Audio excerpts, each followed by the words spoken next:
guys, Jess here. Welcome back to another video. Thank you so much for stopping back by my channel. If this is your first time here, welcome. I make plant videos, gardening videos. I do home decor and DIYs here on my channel. So if that's something that you're into, hit the subscribe button and also hit the bell so that you'll be notified anytime that I upload.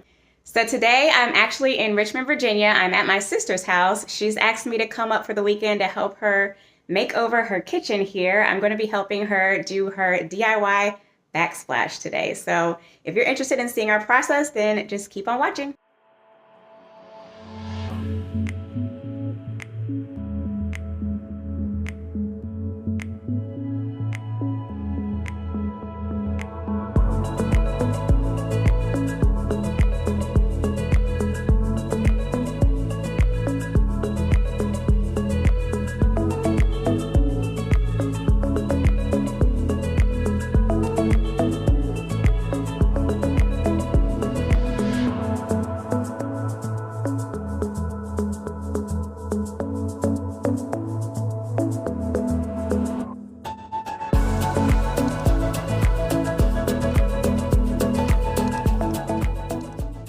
So we are back from the store, and here's a closer look at the tile that she chose. It's a beautiful all glass tile. It's got a lot of different shades of grays and whites. I think it'll match her countertops perfectly. So as far as the supplies that we'll be using, first up, these are the tiles that we picked up from Floor & Decor. These come 15 sheets of tiles per box, so we've got 30 total, plus one extra spare one that we have over there. And then we will not be grouting. We're actually going to be using this double-sided adhesive, kind of like huge, heavy-duty sticker. We picked this up from Lowe's, and this is 15 square feet. So we got 2 rolls of this. We also got some caulk to seal everything when we're done, a box cutter. We've got a little plastic like paint spreader thing to do our grouts. This is the grout that we're going to be using. This is pre-mixed grout in the color bright white. And then lastly, we've got just some basic tools, just your standard Phillips head, screwdriver, some scissors. We've got a sponge to clean up the grout at the end. We've also got some drop cloth plastic just to cover up the countertop so we don't mess up anything. And then lastly, we did borrow this glass cutter tool thingamajigger. Hopefully I can show you guys how to use this later on. Apparently it's really easy to use, but we shall see. So here's kind of an overview before shot for you guys. I love her kitchen. It's so sleek, so modern. I love the dark cabinets and the granite countertops. This was a new construction build, so she actually picked out all of her finishes herself.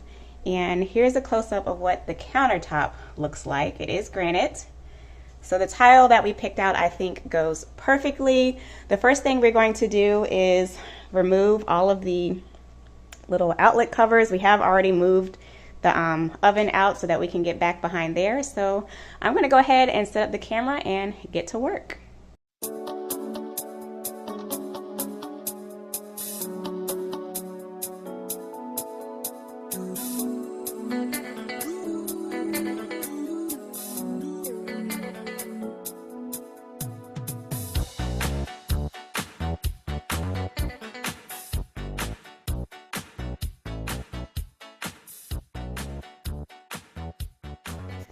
So we of course first started out by measuring our space, and then we used those measurements to cut down the muscle bound adhesive into little sections to make it easier to apply to the wall.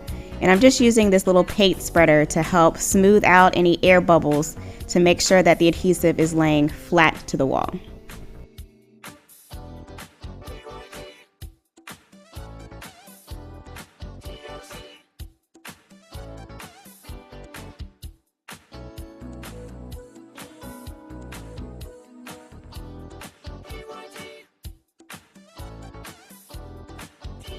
At first we were just cutting down all of the strips of adhesive to fit around the outlet, but once we moved to this side of the wall, I figured out it was easier to just take the outlet cover, trace around it, and cut it out that way. It was much easier.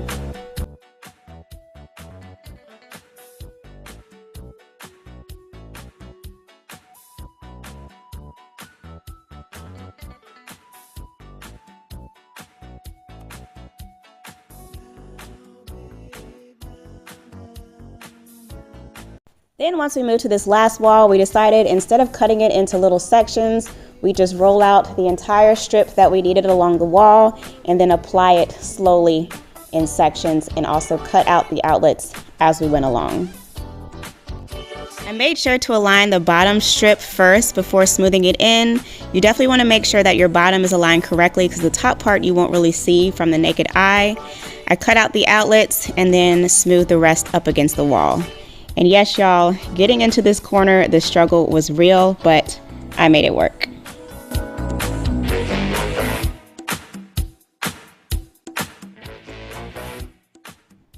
Next, I'm using this ruler here as my guide. It's exactly 1.5 inches wide is what we needed to fill in the gaps across the top. So I'm just cutting the adhesive down into a bunch of little strips to fill in those gaps.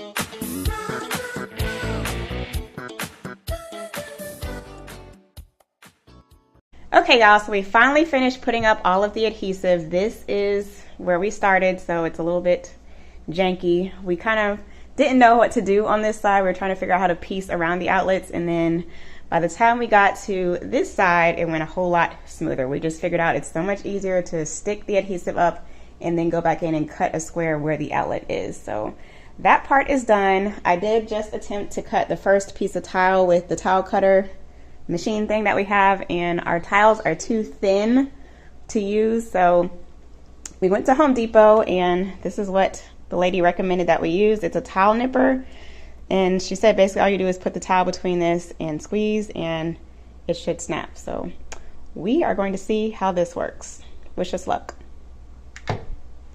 Okay, so this is the first piece of tile that we were trying to use the tile cutter on. It did not score correctly, and then also it was like chipping off pieces of the glass because it was too thin to fit, like the blade couldn't reach each piece correctly. So I'm going to try to use these little clampers to cut the glass.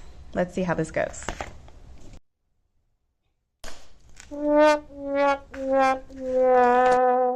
what was she talking about? So she said score. Score. Well, she did say score and snap. And then put it in and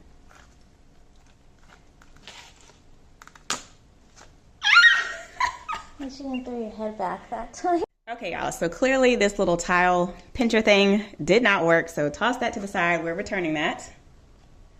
And we did buy this like tile cutter thing. So this one does have a wheel on it so that you can score, and then it also has the clamp. So I figured out that this does work. So what I found out works best is if I use this to score the tiles first and then use the machine to clamp. So what I'm going to do is I'm just going to try and make a straight line. Let me try and get my ruler here.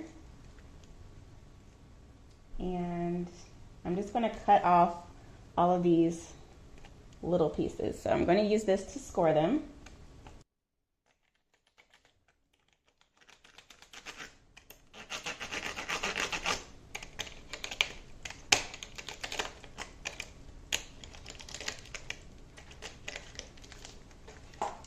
Okay, so I've made my score lines, and then I'm going to use this to actually clamp the pieces. Slide this in like so.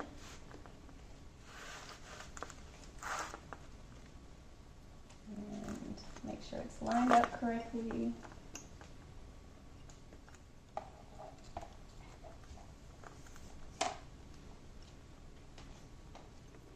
And then this, you just use it to stamp.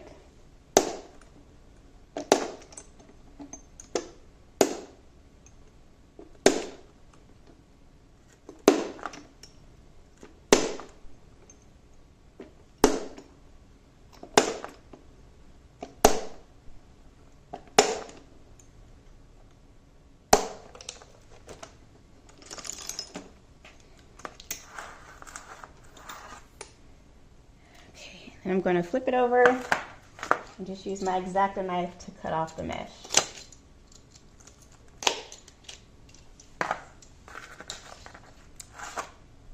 And it's not perfect, but it's a much straighter, faster way to cut your tile. So I will show this entire process a couple more times, so hopefully that'll be a little bit more clear for you all. But I just wanted to kind of explain why we were not able to use the orange and black tile cutter to begin with. So typically what you would do is just take your tile sheet, slide it underneath those two metal bars, and then there is a blade on the tile cutter where you just grab that handle, pull towards yourself to make your initial straight score line.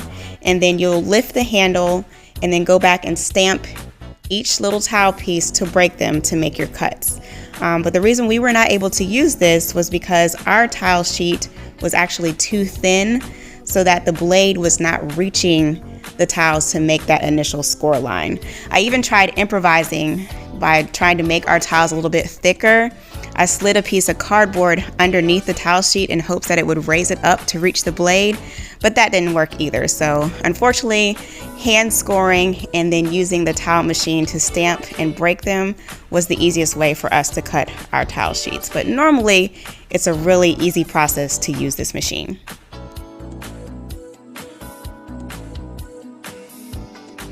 And here I'm just showing you what the cut line looks like after you make the breaks. It's not perfectly straight, but once we go back in with the grout, it won't even be noticeable.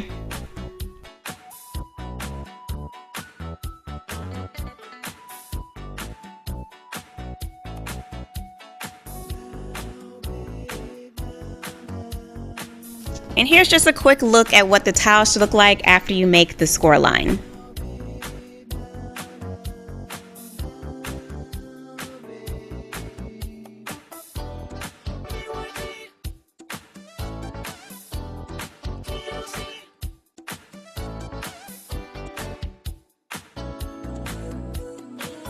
Okay, so I don't know if you guys can see this on camera, but there's two scratches in this piece of tile right here, as well as this one down here, not from us cutting, they were just already in the tile. So to fix that, what we're gonna do is we're just gonna cut out both of these tiles and replace them with replacement tiles.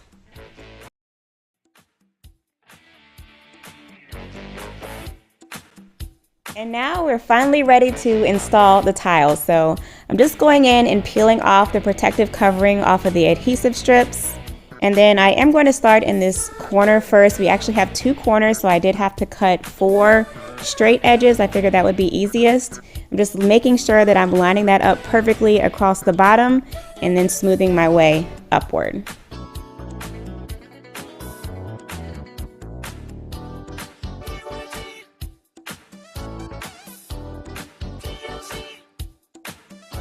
And here I'm just going in with a permanent marker in between the cracks to mark which tiles I need to cut out in order to make the sheet fit around the outlet. And I just used my X-Acto knife to cut out those tiles. Once you have the tile placed against the wall, the instructions do say to apply pressure for about 5 seconds just to make sure that tile bonds to the adhesive.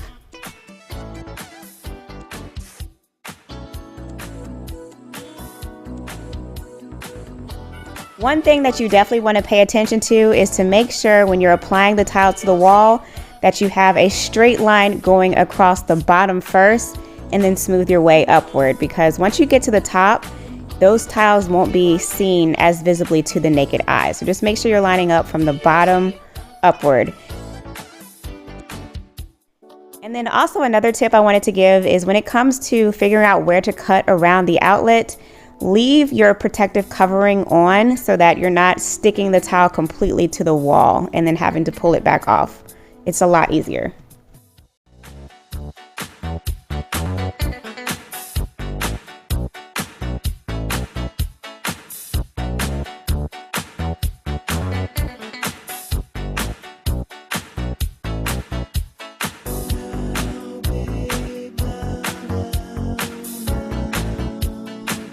Now that we've got the bottom row done, I'm just holding up a piece of towel to figure out how many rows I need to go up in order to fill in the gaps. So I'm just using my X-Acto knife to cut out small strips. We actually just needed 3 rows in order to complete the gaps. So I'm just cutting those into tiny strips with my X-Acto knife.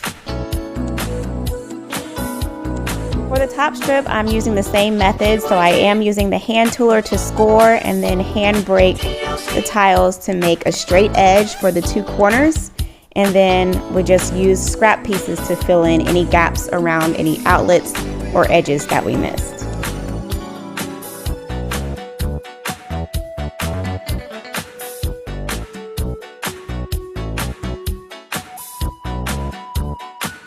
When it came to fitting the corners, I found the easiest method was to start in the very inner corner with a straight edge and then work your way outward.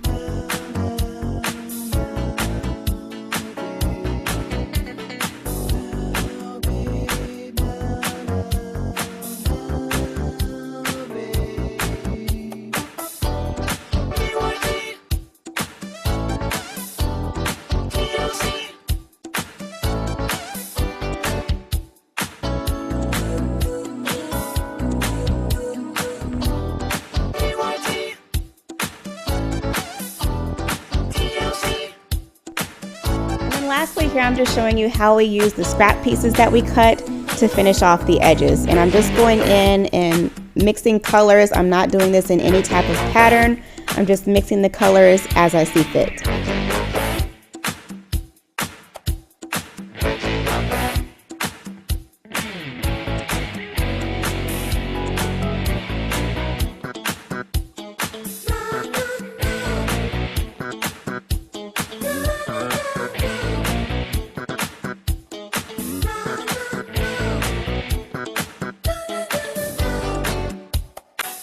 I also made sure to add little scrap pieces under the small gap below the window. Finally, we are coming down home stretch. It is time to grout. So I'm just using my glove and my hand to smooth the grout in. I tried using the little spreader and this pre-mixed grout is so crumbly that it just was not working. It was making a mess. So I found it was easiest to use my hand, and then I am going in with a clean, damp sponge to wash it off. And just make sure that you're using clean water each time that you're wiping in between. And what we ended up doing is kind of tag teaming. So I went in with a sponge and wiped off the initial grout, and then my sister went in behind me and actually went in with a dry paper towel to individually scrub each tile to make them clean. You just want to make sure that you're really removing all of the grout from your tiles and there's no residue left on them. You will also want to make sure that you're working this in sections because this pre-mixed grout sets really fast. So yeah, just make sure you're doing it one small little section at a time. Don't let the grout get too dry before you start rubbing it off with the sponge.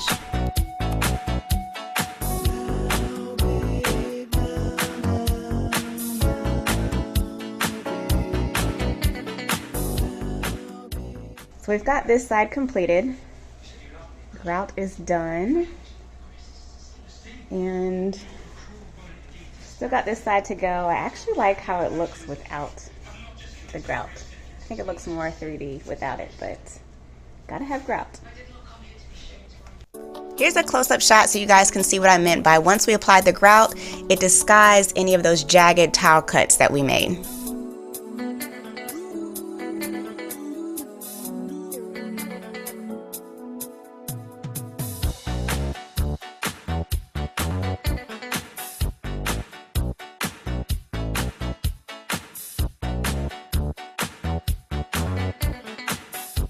At this point, it was 5-something in the morning, but you guys, we are finally done, and it looks so good.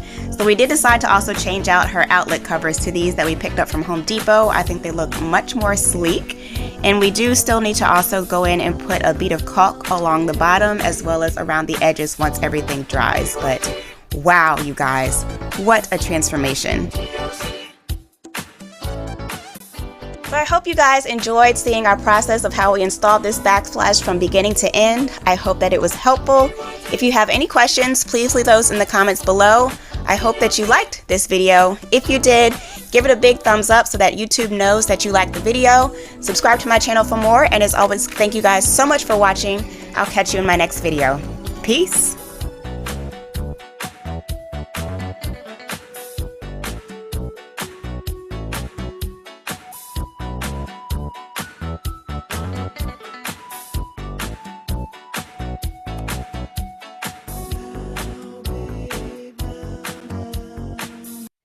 Okay, y'all, so clearly the little tile, what was it called? Tile trimmer? Tile pincher? Snipper.